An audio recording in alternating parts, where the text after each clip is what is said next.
House of Investments. Today we are having a revision class. My name is Dr. John Yamunda, and later on, if he gets a chance, I think our lecturer, Mr. Matsoma, will join a little bit later on. So today what we are going to do, we are going to do a little bit about portfolio theory. Then we just go back to revisions. Revision. So the way it works is I will do an example together, then I expect you to make a calculation. I'm seeing a few new names, but that's fine. That's fine. You won't be lost because we are going to do an example together, then you do a calculation, example together, do a calculation. But before we start, I always have these before we start things. So let's say by some mistake, by unintentional, by some mistake, the exam is today. How confident are you of passing INV260? Put in you make your choice there. There's a poll question which should be showing. Make your choice while I am trying to log on to my other computer.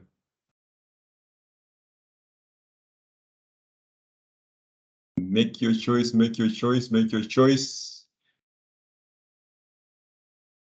Let's see, I have to do this and that. The other computer should always be there as backup. Okay, let's see. Maybe everyone is responded while I'm still doing this. Let's do this. Let's go there. Let's go there.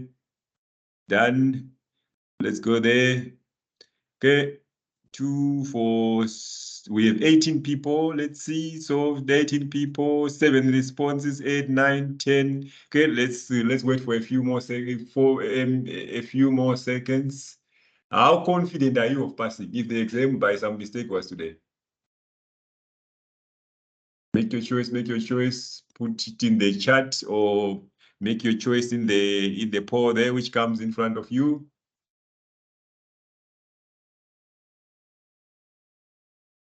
How many? 7 people, 8, 9, 10. Oh, let's save more people. Ladies and gentlemen, 18 people, we can't have 10.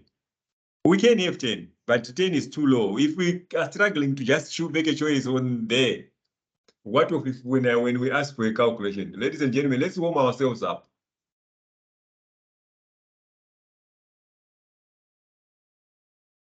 Let's warm ourselves up. Not on Microsoft.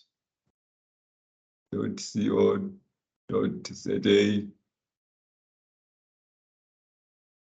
Okay, let's see, 8. Okay, maybe that's all we can get.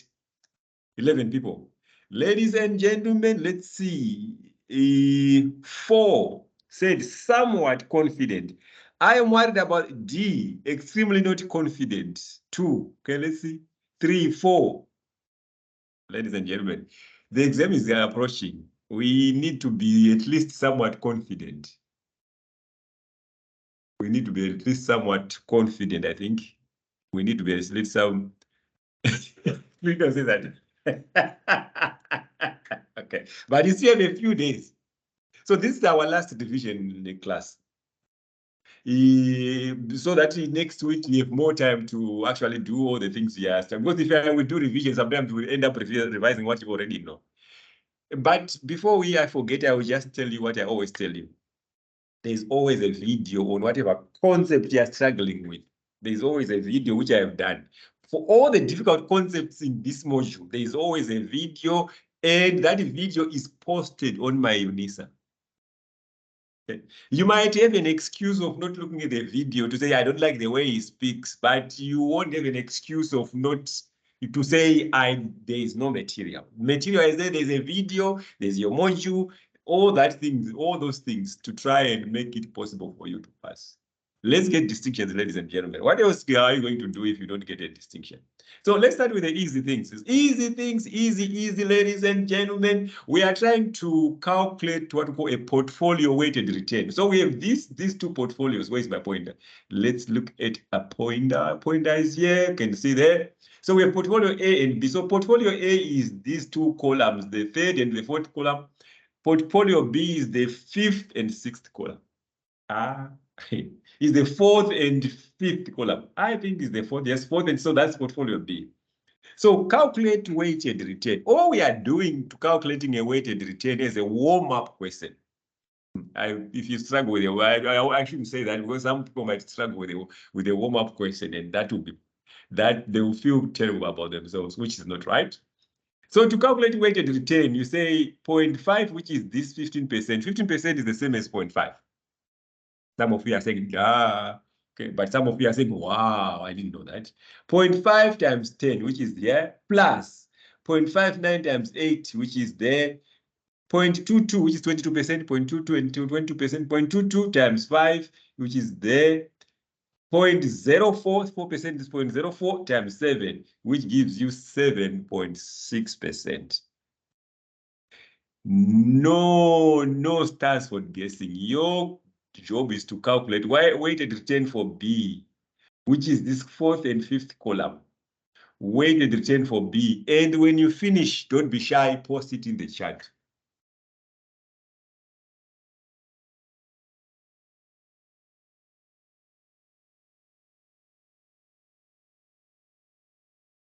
And if you are lost, you can actually say, I'm lost. That is allowed.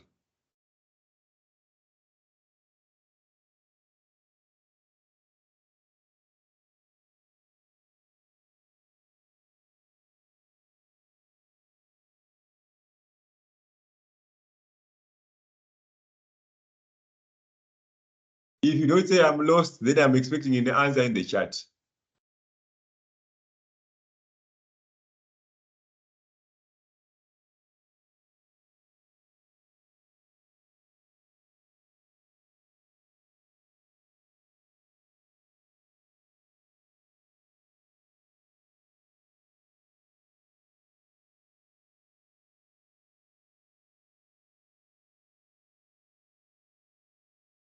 Patricia, you are hearing me, right?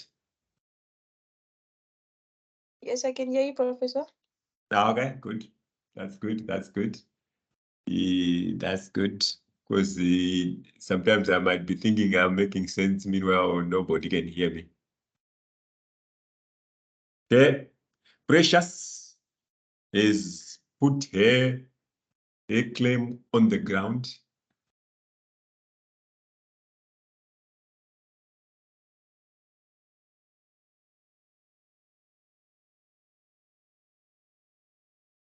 Letabo has made a claim and posted it. That's good. That's good. Puleng and Letabo are agreeing. I don't know whether Precious you want to keep. Clinton is also agreeing. Ladies and gentlemen, let's go for it. C Van Zyl also agreeing. But I'm waiting for my leader to post. We lead by example.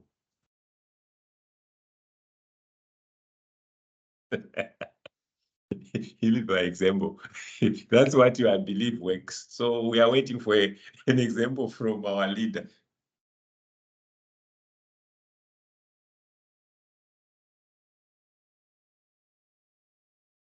Okay, let's post, let's go, ladies and gentlemen, let's post.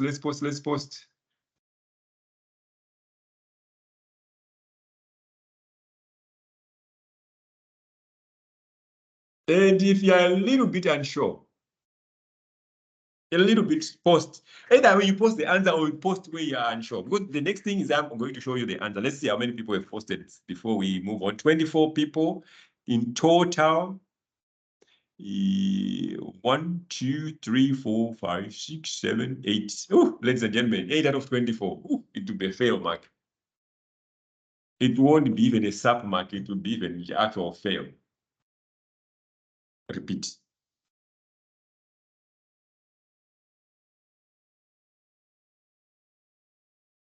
Ladies and gentlemen,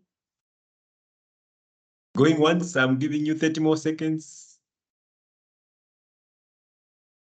Ladies and gentlemen, going twice. Ladies and gentlemen, Pinky, how far are you from finishing? Okay, our leader is rounded up. Ladies and gentlemen, let's go show some 11.96. Oh, I know what happened to Precious. I think you done the first calculation, not that one. That's why you ended up with 7.6. So 11.96. Our leader, you were not supposed to have or maybe your calculator is actually rounding up. Do you want us to do a long explanation than just knowing the answer? Let's go and stop. Go explain, go explain, go explain, go explain. Oh, ladies and gentlemen, going once, going twice, and gone. Gone. Okay. Now there's something which we call correlation. So when we are investing in a, you said yes, I think yes is go. When we're investing in it, as I remember we said a portfolio is a collection of assets. So when we are investing in a portfolio, we start to worry about what we call correlationship. Correlation is a relationship between the different type of assets. Okay? So when we say the relationship in performance. So if you were holding an old mutual share and a Sanlam share, you are expecting that the returns or the behavior in returns is similar because they are both big insurance companies. If you are holding a Standard Bank share and a Standard Bank and FNB, I didn't want to say Capitec because they are a little bit different. Standard Bank and FNB, they are the two huge banks. If you are holding those shares, we are expecting that relationship to be strong. The relationship in returns to be strong because they are banks. So what happens to Bank A is likely to happen to Bank B. So we say if correlation is strong and positive, it is nearer to +1. If correlation is negative, which means when asset A goes up, asset B goes down, it should be closer to -1. If correlation is equal to 1, we call it perfect positive correlation.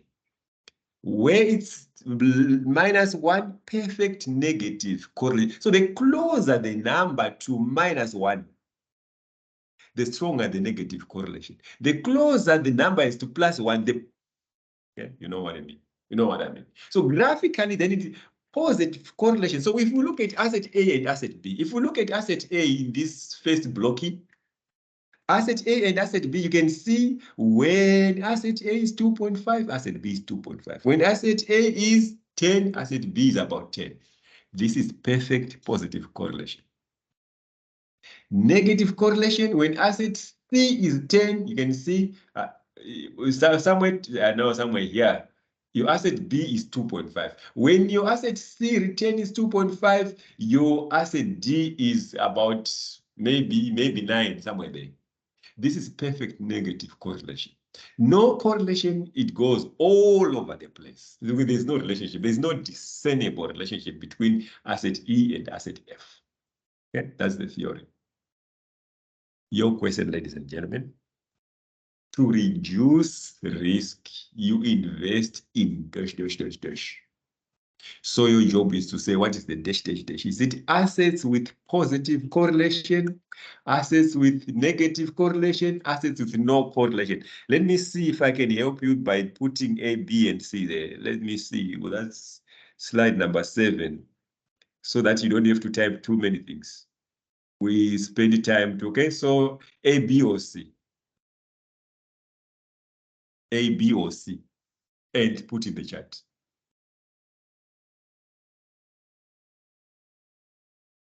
A, B, or C. Ladies and gentlemen, we have about, I think, close to 30 people. A, B, or C. We need to have so many responses. But the chat shouldn't even stop to moving down.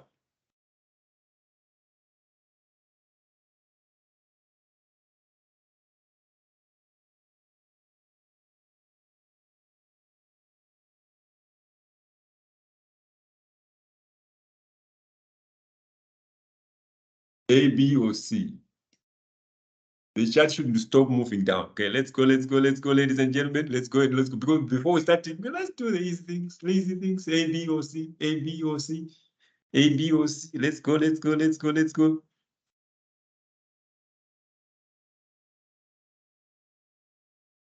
Okay, so ladies and gentlemen, therefore I can see there is a mix. So we say to reduce the risk, ladies and gentlemen, now you should be with me here. So that because there's another question which is going to come again, ask the same concept. To reduce the risk, you invest in assets with negative correlation. So when you're buying your, let's say your shares, you don't want to buy Standard Bank and FNB and Nedbank. Because if something wrong happens in the banking sector, it means all those assets are going to perform poorly. So you need assets with negative correlation in order to reduce risk. Okay? So when you are diversifying negative correlation, which is B. Okay, now, okay, negative correlation. Okay, I will move on to another question. Okay, this is actually a past exam question, which came exactly like this. Share A, B, and C each have the same expected return and same standard deviation. The following table shows the correlation between the returns of these shares. So we're saying A and A, obviously the same A, the same share, 1. Correlation 1, obviously it's 1. Share B and A, correlation is 0.9. Shares B and B, of course. Share C and A, you can see 0.1. Share C and B minus that. Share C and C, of course, 1. Okay. Given this correlation there, portfolio from this year's is a portfolio. So which of these one is, which portfolio would give you the lowest risk? Okay, you can read it for yourself. 1, 2, 3, or 4. 1, 2, 3, or 4. Okay. Using the theory I was explaining a short while ago about diversification and the risk reduction. 1, 2, 3, or 4. Now it's, you can just say whatever because it's powerful choice, ladies and gentlemen. You can say I didn't calculate. More is powerful choice. Make a choice. No need to calculate.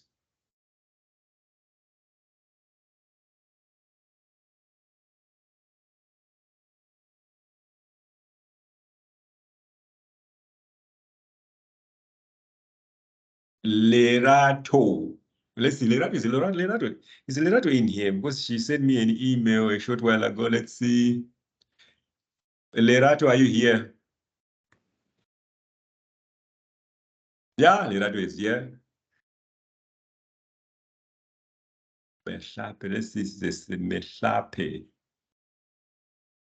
Ah, no, it's a different Lerato. Let's go. Let me send a link while you are working hard there to Lerato 34 minutes ago. I don't know whether it's still there. Send. Okay, done. Done. Let's go. Let's look. Let's look how many people have responded. Ladies and gentlemen, we've close to okay. Okay, we have lots of people who responded. So we can actually discuss this thing. So obviously, when you look at this thing, if you want to reduce the risk, then you are supposed to invest in this portfolio because it's the only one with a negative correlation. So the lower the negative, the better the risk reduction. So share B and C or share C and B. Okay, B and C. So we come and see and say, okay, option number 3. 3, 3, 3. Lorato 4. Pinky 4. Okay, but okay, ladies and gentlemen, the correct answer is don't do those who said option 4. Positive correlation. Remember, you're trying to reduce risk, lowest risk. That's what you're trying to do. So, option 3. And then I give you a long explanation there, which okay. So now we have done the theory. Now we want to see calculation. So we are saying, so portfolio correlation, to actually remember we said the correlation is between -1 and +1. So to calculate that correlation, you need to say the formula is covariance divided by standard deviation. Ladies and gentlemen, standard deviation, not the variance. Standard deviation, A times standard deviation. It's a simple calculation. Covariance is equals to that. Don't worry about covariance for the time being, because these numbers are going to be given. So covariance divided by standard deviation, A times standard deviation of asset B. Okay, to make it easy, example. Assume the covariance of share A and B is -45. The standard deviation of share A is 0.78 and the standard deviation for share B is 1.23. Calculate the correlation. So it's plug and play in this case because we have our covariance -45, we put it there. Standard deviation for A is 0.78, we put it there. Standard deviation for B is 1.23, we put it there. We say equals to minus that divided by that equals to -46. Tick. That's the correlation. Your question is this one. And when you answer, ladies and gentlemen, I want you to say Q1, then you give me the answer. Then you say BQ or bonus question, you give, so that I know which is which. So if you are fast enough, do this one. When you finish, then do that one. But I'm more worried about this one. But if you're fast, I don't want you to be sitting. I want you to practice a little bit more. Then you do the bonus question. So let's do that quickly, ladies and gentlemen. Let's run with it. Let's run with it.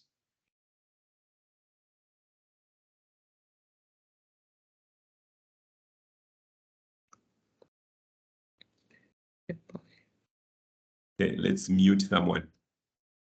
Since I'm not doing anything, I can actually mute people.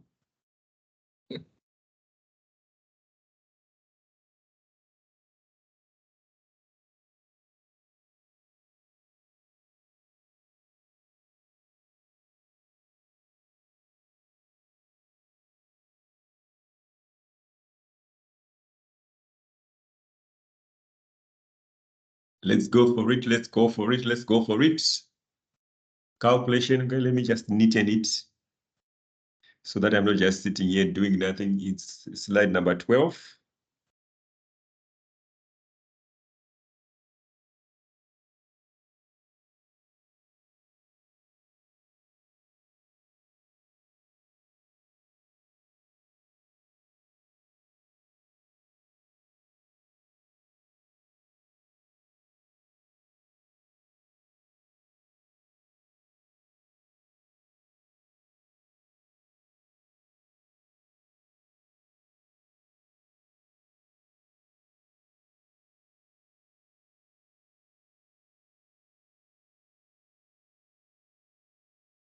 Okay, so Norma and Michelle can do bonus question.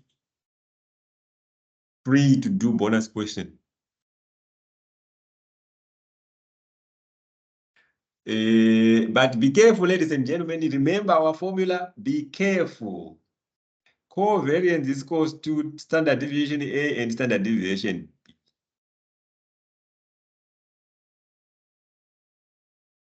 Be careful. Right? Well, after being careful, then go to the bonus question.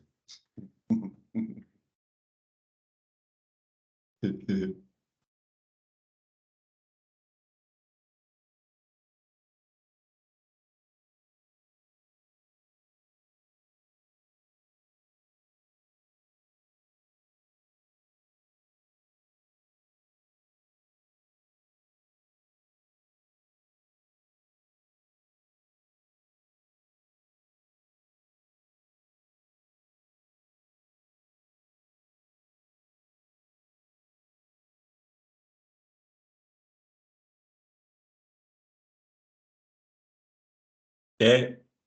Bonus question. Let's someone, Norma, I can see she's on the bonus question. Bonus question. Let's go, let's go, let's go. Bonus question.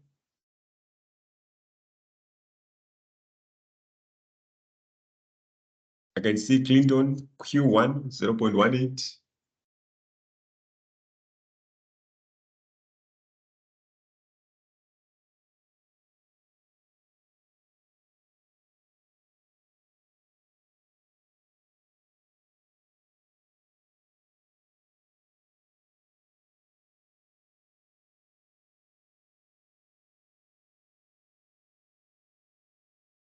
Bonus question, Precious. Okay. Challenge Precious. Look at your first answer to see if it's right. Okay, ladies and gentlemen, 30 seconds. I'm giving 30 seconds to those who haven't finished. 30 seconds.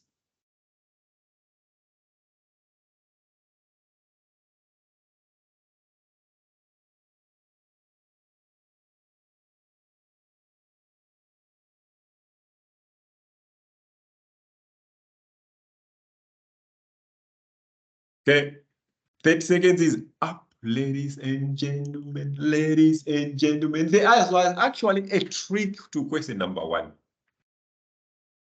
The trick was variance 3.38, variance of share A is 3.38 and B is 5.8 that. Covariance of 2 shares is 3.6. The trick there, which most of you didn't see, was you don't have a standard deviation here. You have variance. And as you know, your standard deviation is square root of variance. So your answer was supposed to be, this was from a past question paper. So you might come out of an exam like I used to do, come out of an exam confident that I passed. Then you know what, the results come 55%. I said to myself, how come?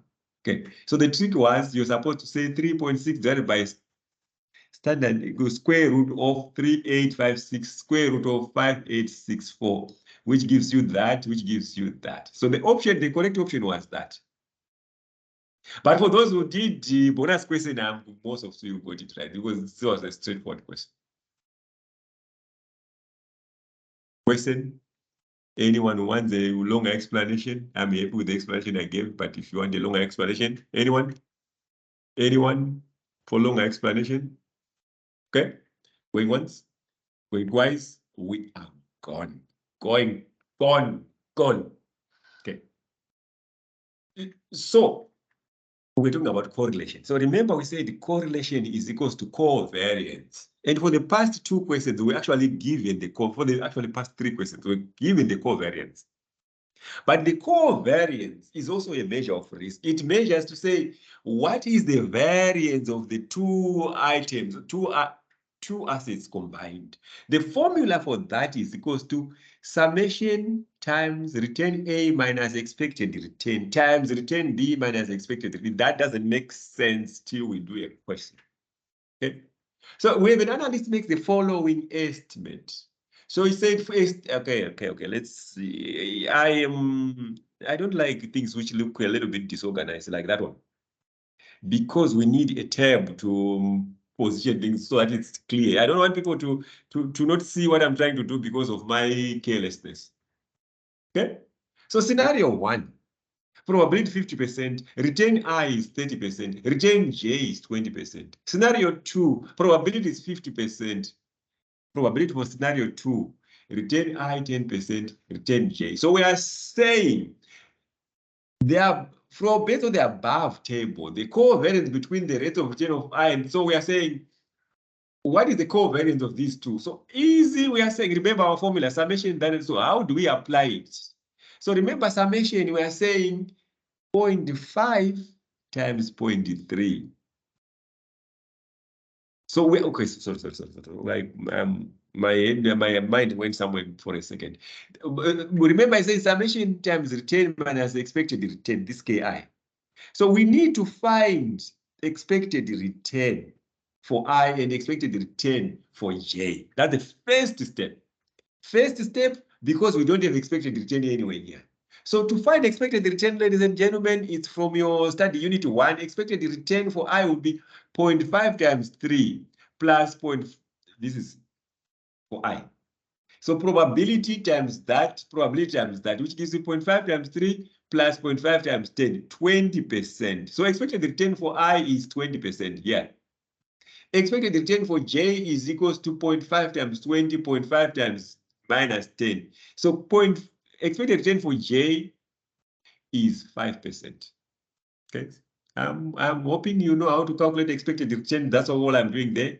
So covariance now. Okay, covariance. Remember, we're applying our formula. We're saying 0.5, which is that 50%, times 30 minus 20. Where is the 20 coming from? The expected return.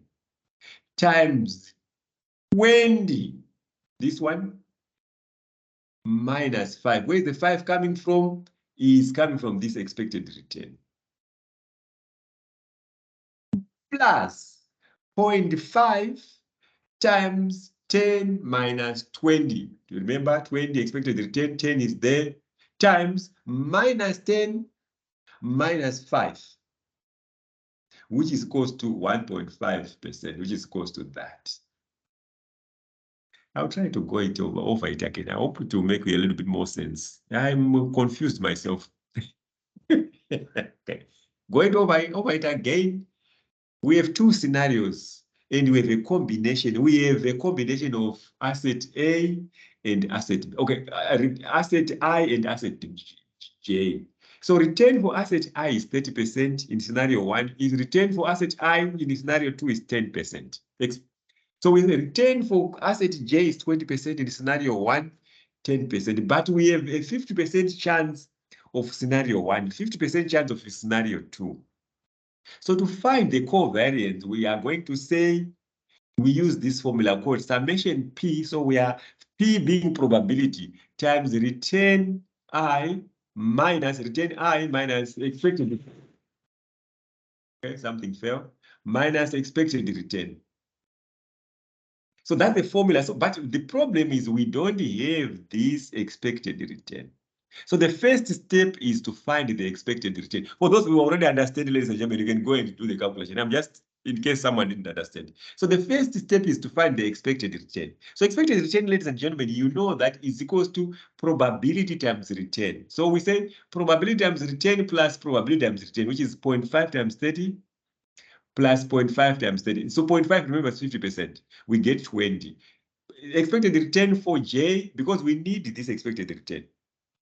0.5 times 20 plus 0.5 times minus 10, which gives us 5%. So now we are plugging and playing. So summation, we are now saying summation P times, so we are saying 0.5, which is the P times, open brackets, 30 minus expected return times 20 minus its expected return plus 0.5, which is for the line number 2, times 10 minus the expected return, which is 10 minus expected return. Oh, sorry. 10 minus expected return 20 times minus 10, this one, times minus expected return. Gives you that, and that. Yours is this one. Ladies and gentlemen, you are on your own. If you are stuck, post in the chat. And he explained to me, try to point me in the direction so that I know where you are a little bit stuck. The other time somebody said, I am stuck.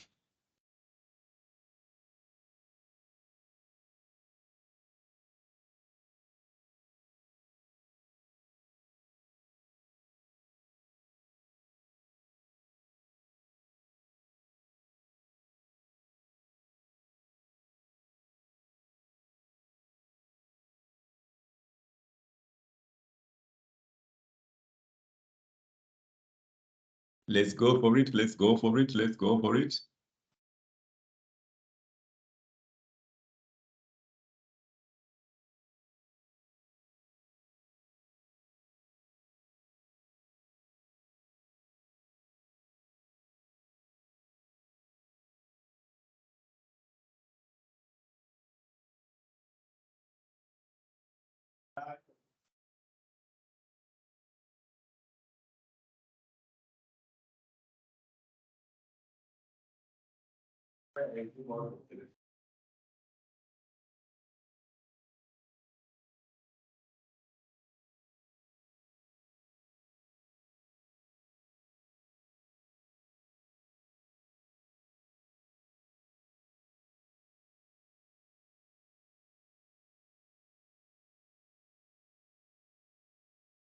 If you are stuck, ladies and gentlemen, you are here so that you can at least ask a question. so that you can at least ask a question. I'm here to answer the question if I can, or someone might, like last week, somebody had a question and one of you guys had a much better answer, a better explanation.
When you get your expected return, please post it in the chat so that we know I can at least have an idea of where you are. Expected return, you say expected return A, you post in the chat. Expected return for B, you post in the chat. Then at least we have an idea we are making some progress.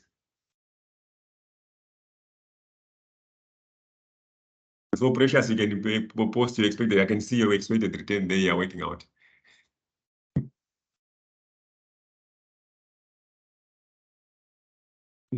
Well, thanks, Bongeka. At least, at least.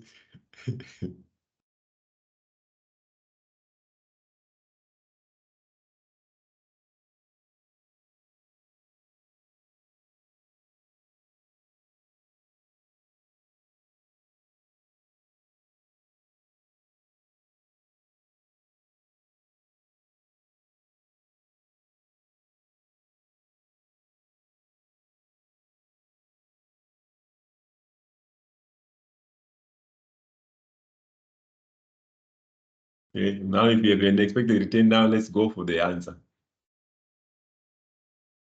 Ladies and gentlemen, don't keep quiet if you are stuck.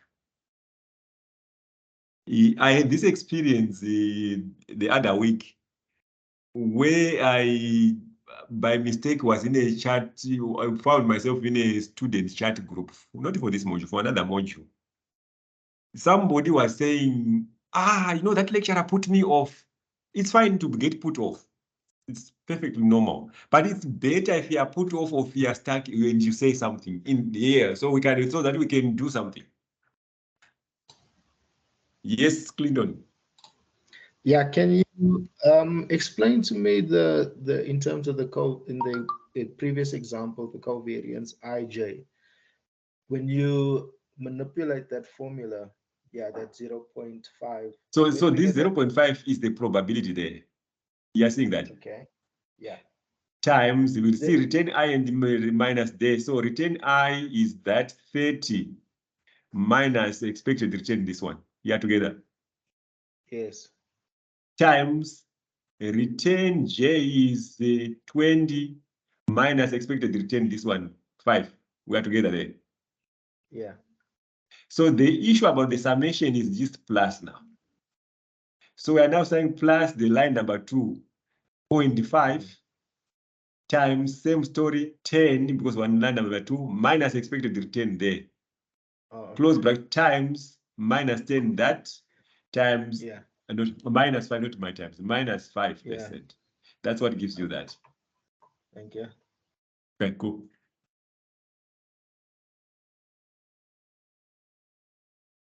Anyone else with a question, ladies and gentlemen? You are here. The value of being here is you can actually ask the question. While these videos are perfectly fine, I'm here with the videos, but here you can ask a question and we deal with it and off we go. Okay, let's see if there's a question there. I'm starting to see covariances here. Let me give you 1 more minute, ladies and gentlemen. 1 more minute. At least try to make sure that you have your expected return calculated and posted. Then you can go on the chat group on the WhatsApp for the class and say, he put me off, but at least you have gained value for yourself.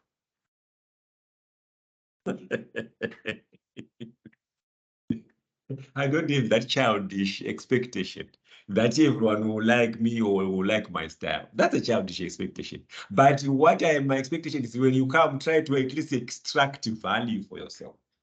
The best way, ask questions, do the practice. Go back, I don't like him. Fine, that's good. My own 16-year-old tells me every day. I wish he don't come back.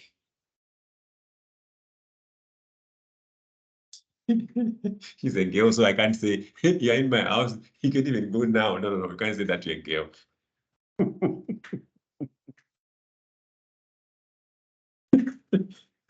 But that's what I want to say. That's what I want to say. But no, baby. I don't know what I will do without you. Good. Ladies and gentlemen, 1 more minute.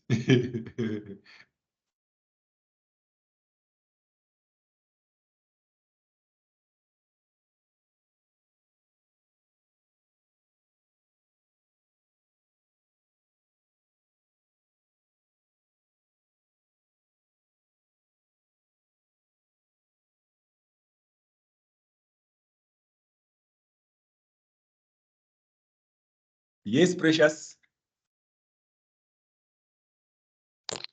Hi, Dr. Nyamunda. Yes, Precious. May you please explain again on the covariance of assets I and J, because I'm getting a weird figure here. So I just want to see if I did it correctly. Okay, don't worry, I will show you the answer now. All right. Okay. Thank Ladies you. and gentlemen, since Precious wants to look at the answer. No. Because you're finished, I'm sure you're finished. Actually, most of you got the answer, but only that you didn't. You said 96 instead of 0.96. Okay, ladies and gentlemen, expected return. Okay, let's do it slowly. Let's do it slowly. My temptation is to just do it fast if I see. Okay, so expected return for A is 0.4 times 25 plus 0.6 times 5. There gives you 13%. Expected return B, 0.4 times 15 plus 0.6 times minus 5, 3%. Now we are plugging it, we are playing with this thing. Remember, this summation sign is just to say whatever result you are getting here, you are adding and adding and adding. So we are going to start a P, 0.4 times 25 minus expected return 13 times, because we are still there, return B 15 minus expected return 3 plus, that's where our summation is working. 0.6, which is the probability, times 5 minus expected return 13 times minus 5 minus 3 equals to 0.96, which is equal to 0.0, so 0.96% is equal to that. Any questions, ladies and gentlemen? Going once? Okay, let's see if there's a question in the chat. I can see most of you would follow the, I can say there, Michelle. Okay, Clinton. Yeah, I get the 96, right? Yes. But I see yours is 0.96. So I'm on the same page. Didn't you remove this? Did you remove the percentages? Yeah. Yeah, probably that's where the issue is. Okay. If you remove the, I think most of you completely remove the percentages. Then you probably it will be 96. Yeah. Thanks. Okay, ladies and gentlemen. Oh, okay. Now we are done with the topic. Let's go to this. Ah, that's good. That's good. Oh, theory. Okay, now we're actually doing revision. Done with the portfolios. That I was just a little bit. I wanted actually to teach covariance. The only reason why I looked at that study into portfolios is to teach covariance, because covariance is a little bit confusing. Okay, now we are back to actually revising. I think this is what maybe some theory question. Which investment do these characteristics belong to? You can read for yourself, ladies and gentlemen, and put 1, 2, or 3 or 4. Remember, it's a multiple choice. This thing is a multiple choice. This exam is a multiple choice. And I think it's on the 26th. The beauty of multiple choice is you can guess the answer when you don't know. But the bad thing about multiple choice, if you make a small mistake, no matter how long the calculation was and how correct it was, all the steps, you are not going to get a mark.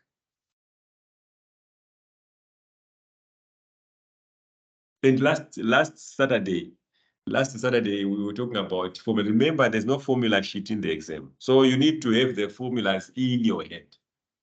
We are not going to have that conversation because that conversation will not help anyone. Those are the rules of the module.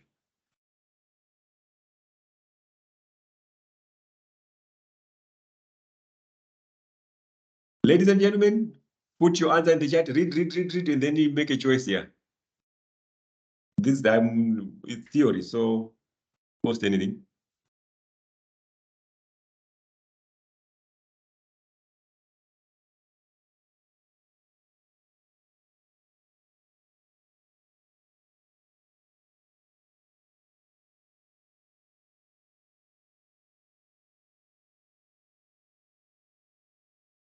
I'm giving you a break by giving you a theory question.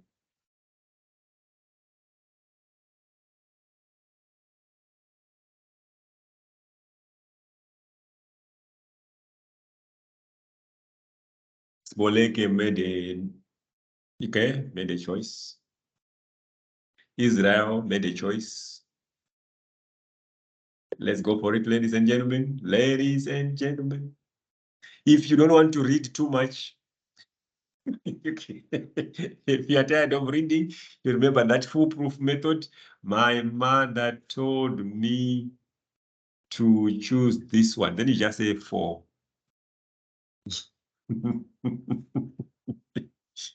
It always works if you don't want to do anything. Just type, and I'll be happy to see an answer, any answer. Okay, 1, 2, 3, 4, 5, 6, 7. Let's go, ladies and gentlemen. 7 out of 24. 27 is a low number. Let's go for it. Let's go for it. Let's save a few more. Maybe if we get to 12, it will be useful.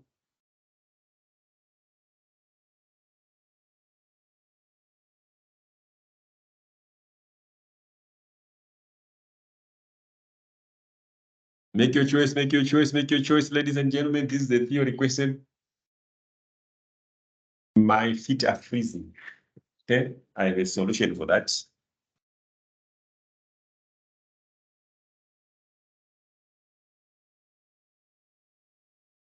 The beauty of working from home, you have your home comforts close to you. Make your choice while I'm warming up my feet, ladies and gentlemen.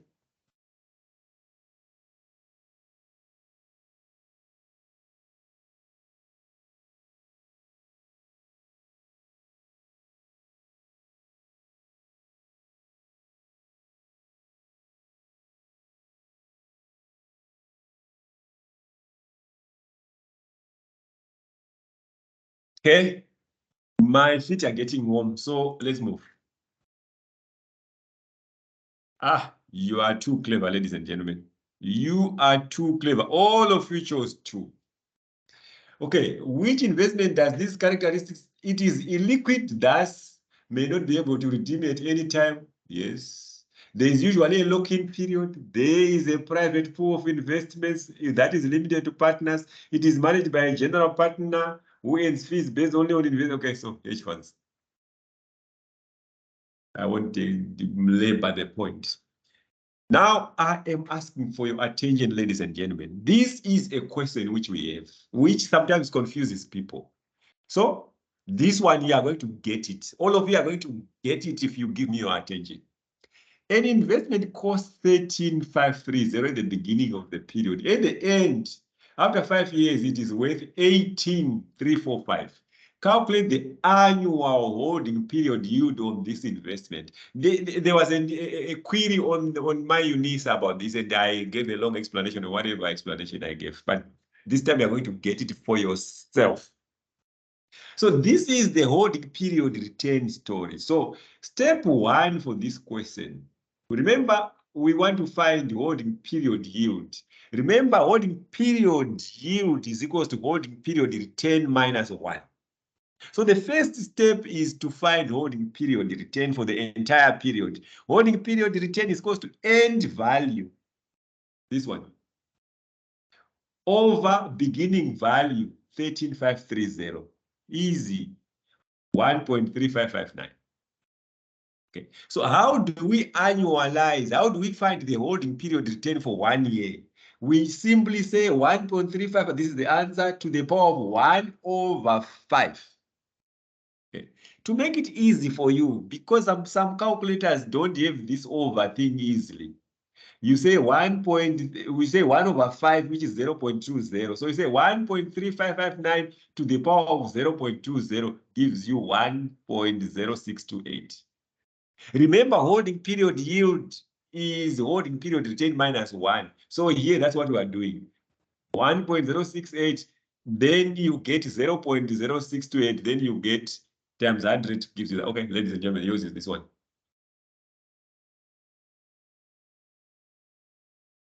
That's yours.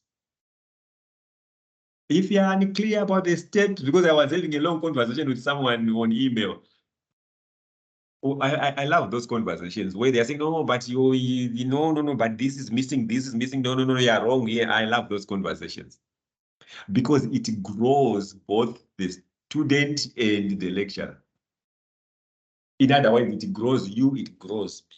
If I give it, even if my answer is right, maybe my explanation was unclear. If better outcome yet my answer was wrong and your answer was right, it's even a better outcome.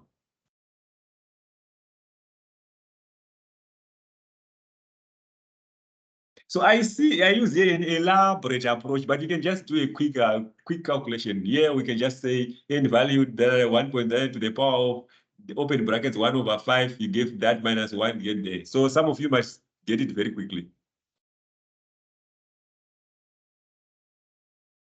And if you are unclear, I'm here for that reason or for that purpose.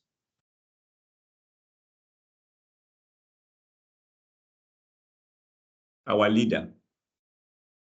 Yes. Patricia, I'm sure you are preparing for closing remarks. Remember, when at the end, the leader gives the closing remarks to rally the troops.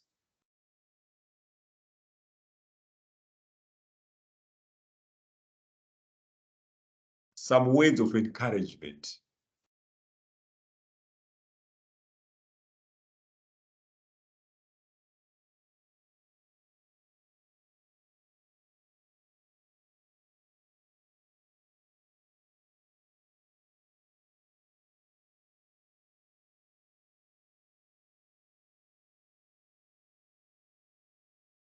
Yes, Bolege.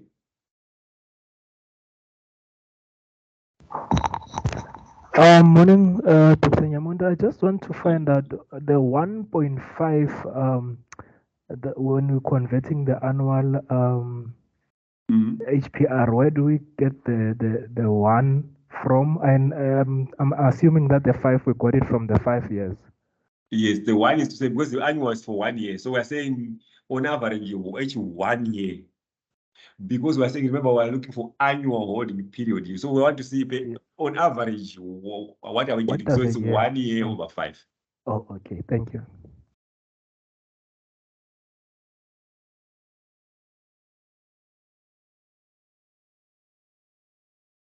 Let's go for it. Let's go for it. Ladies and gentlemen, the leader is led by example. So we don't have a reason not to post. We might have a reason, but not a strong reason, because the leader is leading by example.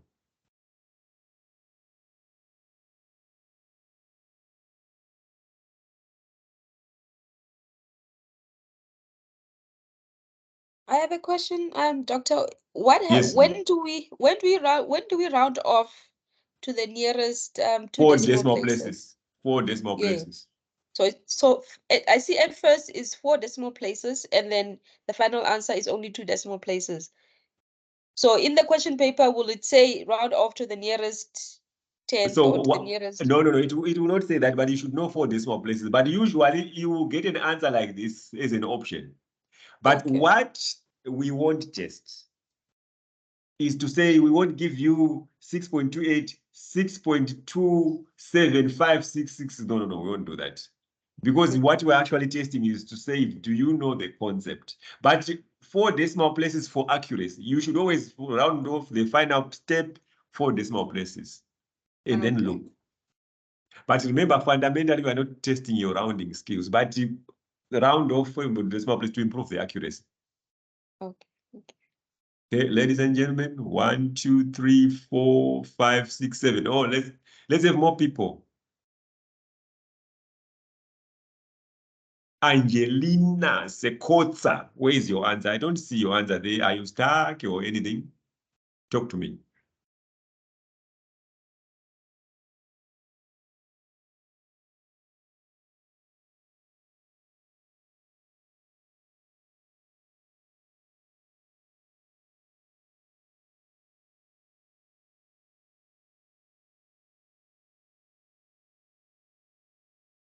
Remember, you don't have to actually unmute yourself if you are not comfortable talking in public. You can just post your question here. I'm looking at the chat.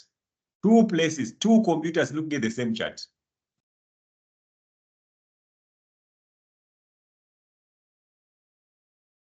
Okay, ladies and gentlemen, I am seeing lots of responses. Let's go. 6.44. Most of you got it right. Okay, so what we did was end value divided by beginning value, which is 1540 divided by 1200, 1.283 to the power of 1 over 4, which is equals to the 10 minus 1 gives you 6.44%. 6.44%. You see there, okay, let me just so that I'm the problem is we teach something and we are not consistent. Like I'm always saying, we lead by example. That whole rounding off, I was supposed to say 6435. 6435. So that we are so that I'm not teaching what I'm not practicing. But you remember, when you understand the rule, you realize that we are not testing your rounding skills. We are testing your ability to understand the concepts. Okay? I don't know what my mouse is doing when it gets there. Okay? Okay, let's go to bonds. Let's briefly talk about bonds. Theory question. There you go. Which bond risk exposure entails the possibility that the issuer will fail to meet its obligations regarding the timely payment of coupons and principal? Which one? Make your choice.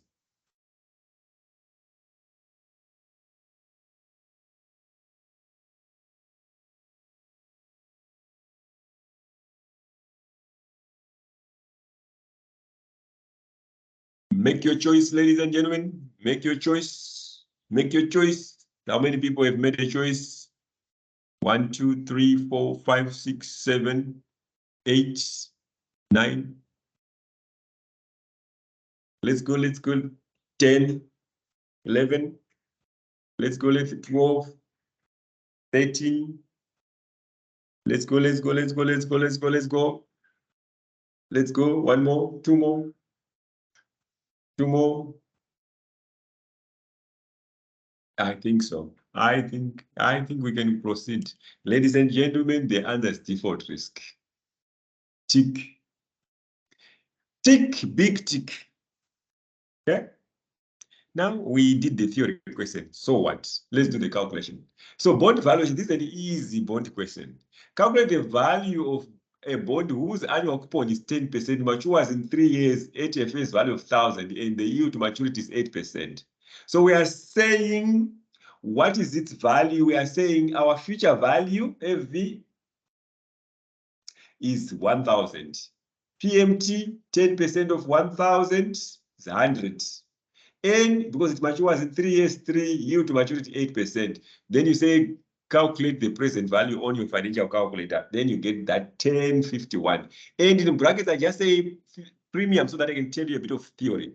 If the price is above the maturity value, you call it a premium bond. If the price you find is below the maturity value, you call it a discount bond. If the price is equal, 1,000 and 1,000, then we call it a par value bond. Theory, which might be useful because they might say a par value bond, then you wonder, what is a par value bond? It means the future value, the maturity value, and the value you calculate is the same. But your question is this one. A zero coupon bond is a par value of 1,000 with the maturity of 20 years and yield maturity 10%, compounded semi-annually. Calculate present value. Yours. Put in the chat the answer you get, put in the chat.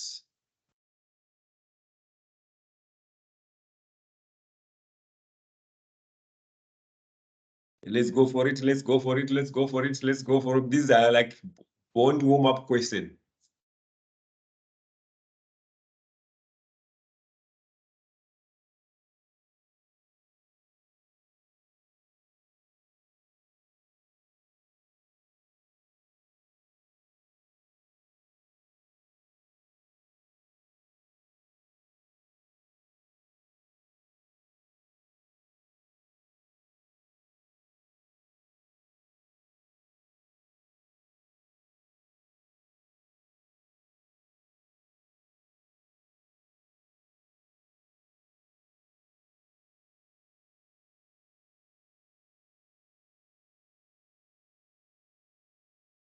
Okay, let's see. Not too many people.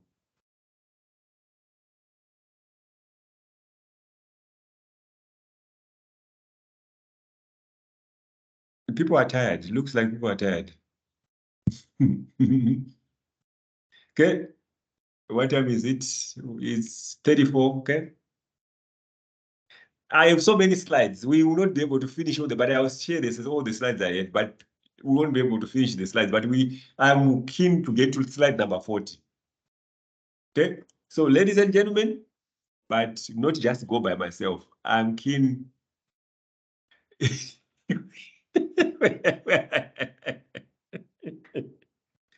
I'm keen to go to slide number 40, to get to slide number 40. But not that I'll go with, if people don't understand, then it's pointless go to get to slide 40. Okay, ladies and gentlemen, yeah. So if you said, so your FV 1000, PMT obviously it's 0, N is equals to 40 because it's a semi-annual bond.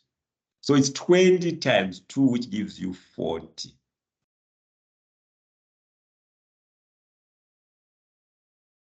Then your I, which you put in there, is 4 because it's a semi-annual. So it gives you 208. Most of you got it right. Okay. We are going to come back to bonds, but we have to go away first so that we appreciate bonds more. Okay. Then what determines the slope of the security market line? Your question. Let me put a dash, dash, dash so that I know where we are. Ooh, okay. What determines the slope of a security market line? Theory question. Theory question.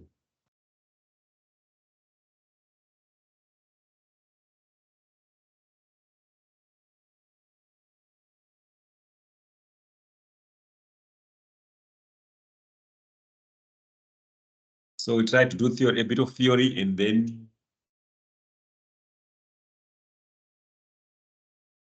theory, and then we do a calculation. Theory, theory, calculation, theory, theory, calculation.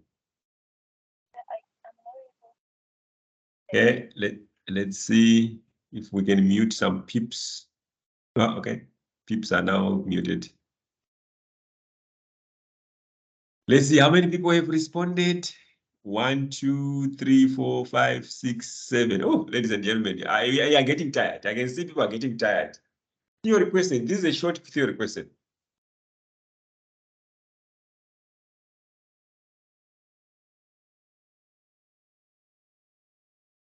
Don't worry, 23 minutes. We are going to stop the show at 10 o'clock. Yes, Pinky.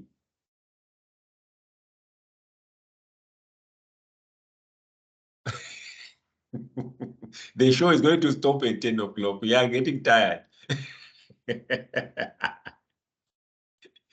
Whose hand is up? Isn't it Pinky's hand is up? Pinky, your hand is up. Pour your hand. Yes, Pinky. Yes. I'm not able to say. I don't know what's happening. I can't answer my question. Oh, you can't post in the chat. Yes. Okay, so what's your response for this one, though? So this one is Which option? the changing. What's the option? Option 4. Option 4, okay. Change in beta. Okay, let's put the option 4, post. Poll. Okay. Let's go. Let's look for the answer now. Sorry. Okay, let's look at the answer. Actually, it's the risk premium. The market risk premium is what determines the. So the steeper the risk premium, the steeper the slope, the higher the risk premium. The flatter the slope, the lower the risk premium. Let's go. Okay. Now we are doing this easy calculation. Global, we are using the what we call. I will tell you now. Capital asset pricing model. Global Limits expects its share price to rise from 100 to 110 over the next year. The beta of Global is 1.5. The return of the market is 13%. The risk-free is 9%. Calculate the required return using the capital asset pricing model. Remember, the capital asset pricing model formula is this one. But the first thing we want to find is to say what is the return, the holding period return, because we are given these two numbers. 110 divided by 100 is equals to 10%. That's the actual return this share got. So then we do our capital asset pricing model, 9 plus 9, which is risk-free, plus 1.5, the beta there, open brackets 13, because I'm assuming most of you are very familiar with this. Are familiar with this formula. So I'm just plugging and playing into this formula. Beta 13 minus 9, which is here, equals to 15%. Oh, I think the question which is missing is determine whether you will purchase the share. So we are saying the share is going to be 110 next year, but you make your calculation of using the capital asset pricing 15%. Are you going to purchase the share? We are saying the estimated is 10% is lower than the required 15%. Therefore, the share is overvalued. Hence, I will sell the share or I will not purchase the share. Overvalued, undervalued. We covered this before. Overvalued, undervalued. So we covered this before. So we say if the expected return is lower than our theoretical return, that share is overvalued, so we don't purchase it. Okay, let's go. This is yours. And I gave you the formula at the bottom there.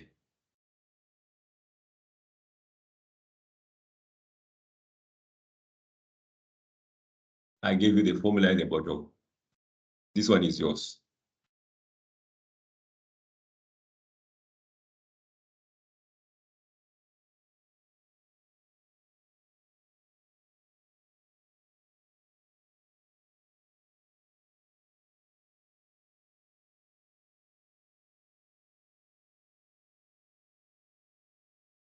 Ladies and gentlemen, this one is yours.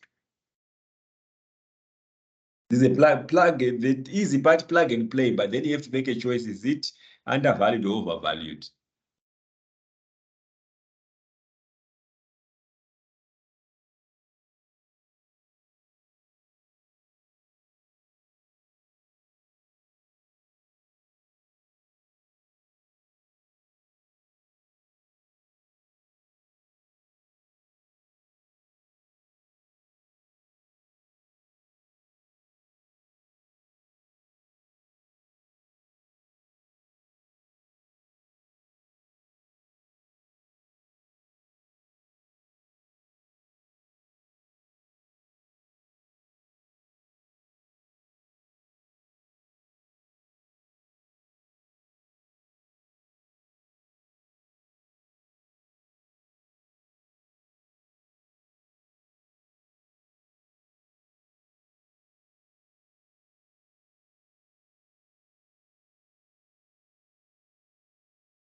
Déjà que j'ai trouvé, je te dis, mais non, tu peux pas continuer à rester.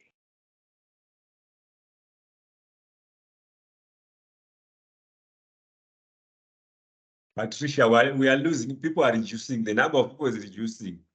Maybe people are getting tired.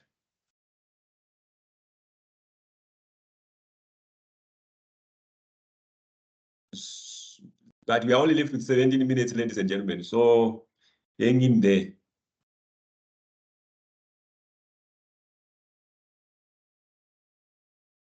Remember, I'm not that kind of guy who is going to keep you here till more than what you're supposed, what you signed up for.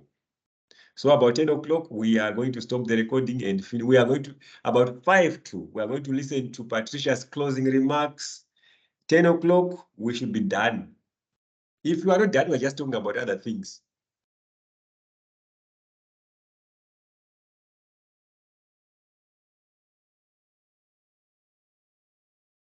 Let's go, guys. Let's go for it.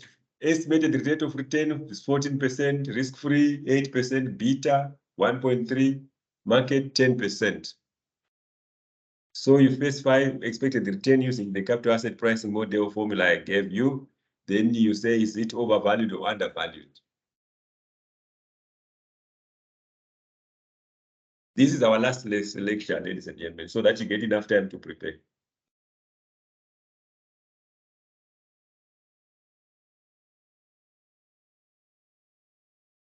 I will keep on posting stuff on my Lisa.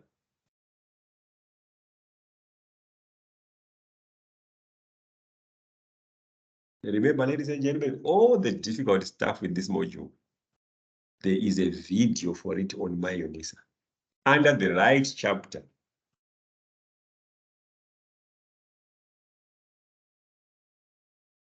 And in addition, there's a module. And in addition, there are lectures, recordings on there with labeling. So what you should struggle with is just the time. Otherwise, the material should be there.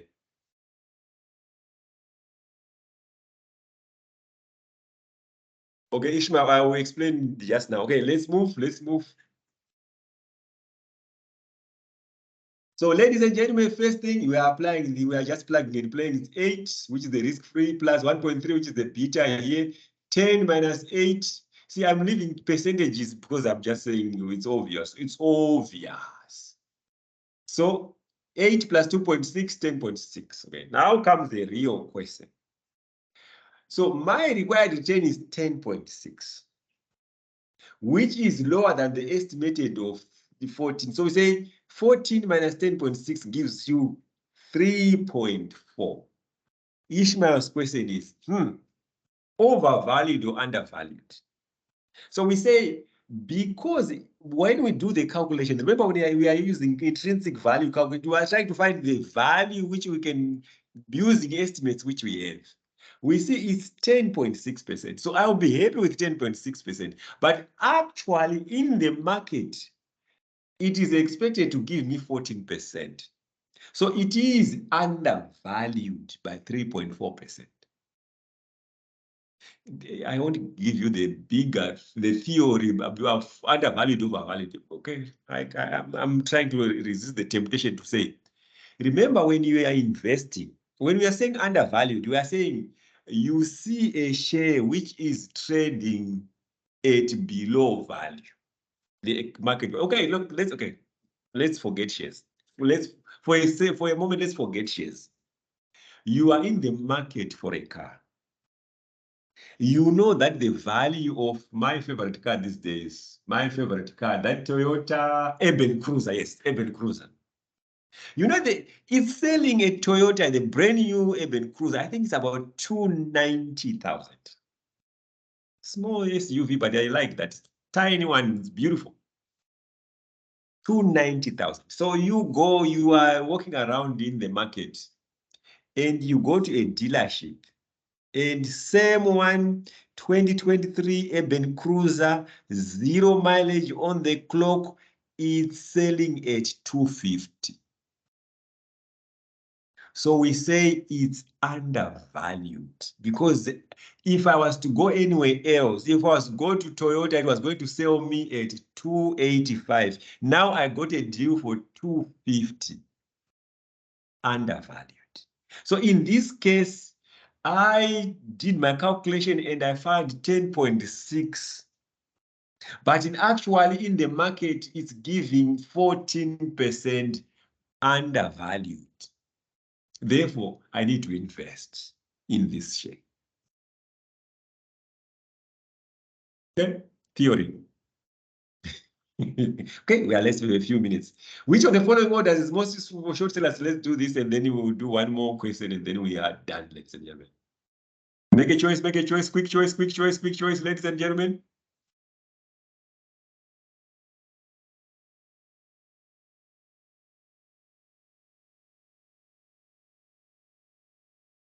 Quick choice. Straight theory question, quick choice.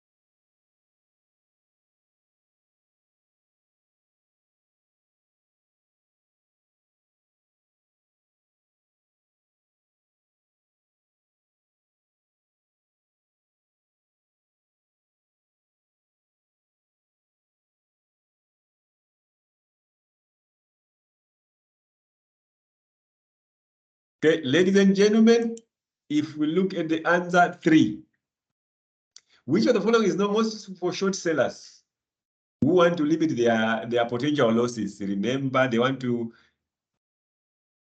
short sellers. I think that's where the trick is. Short sellers, okay, not sellers who are challenged by height. Okay, they might be tall. Tall people can also be short. Okay. Sorry, I got carried away a little bit there. Short sellers, remember, there are people who sell assets they don't own. I gave that explanation last week. So again, the answer, I won't give it again. So the answer is there. Okay, let's look at the next one. Bonds. Oh, another theory question, ladies and gentlemen. Another theory question. Okay, another theory question. Another theory question. I'm giving you 1 minute to give me an answer to this theory question. A dash yield is the one in which yields of intermediate issue are above the yields of short-term and the rest of long-term issues decline to levels below the, what is it? This is a really, someone said this would be a really English question. What they meant was, even if you don't understand the theory, if you read it closely, you can actually see what it is. A really English question.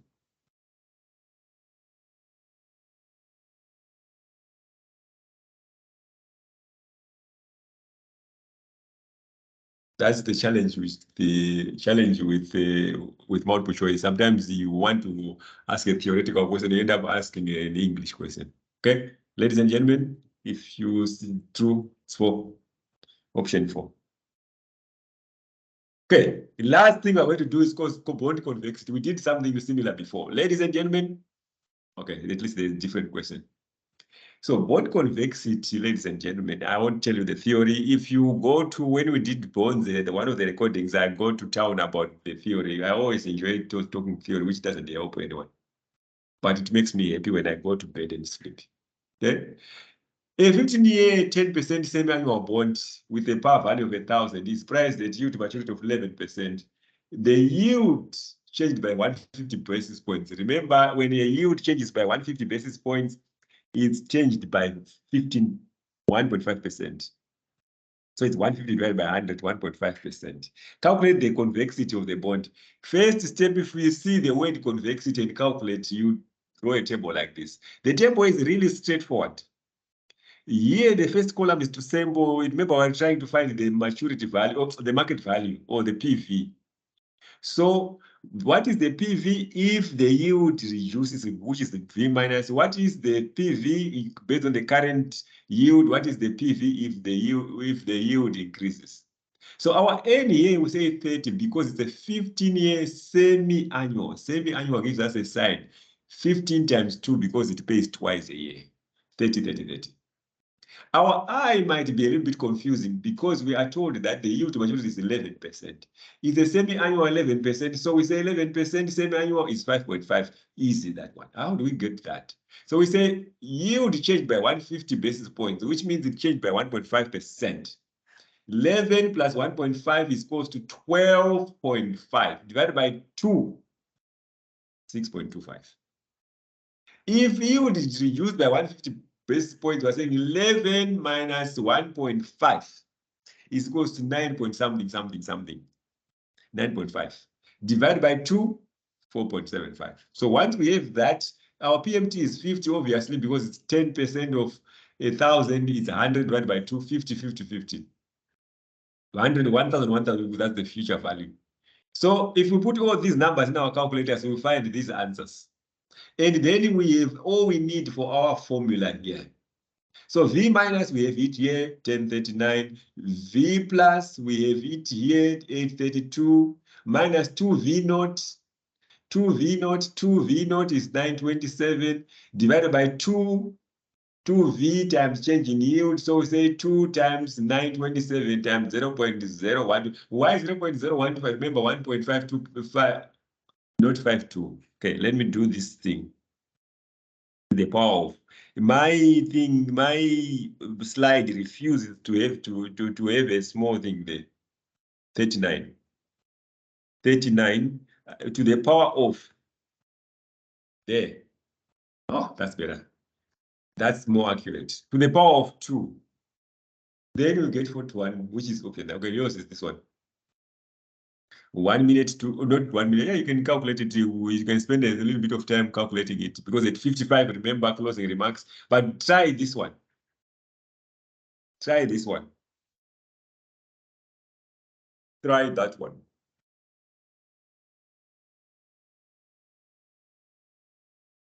I'll give you a minute to start working on it, and then I'll ask who Patricia, our leader, to give us closing remarks. Prof, this is the one that confuses me. How did we get 4.75% and 5.5% again? Okay, you remember yield to maturity is 11%. So we are told here that yield changed by 150 basis points. So we are saying if it changed by 150 basis points, yield changed by 1.5%. Are we together there? Yes. Okay, so if it increased, we are saying 11 plus 1.5%, which gives us 12.5. Are we together there? Yes. Okay, 12.5, because it's a semi-annual, 12.5% divided by 2 is 6.25. Yes. If it reduced by 150 basis points, means 11 minus 1.5%. Okay. Divided by 2, that's what you want to get there. Any other question? Any other question from the team before we have closing remarks? Any other question from the team, ladies and gentlemen, before we listen to closing remarks? Our leader, please close this thing.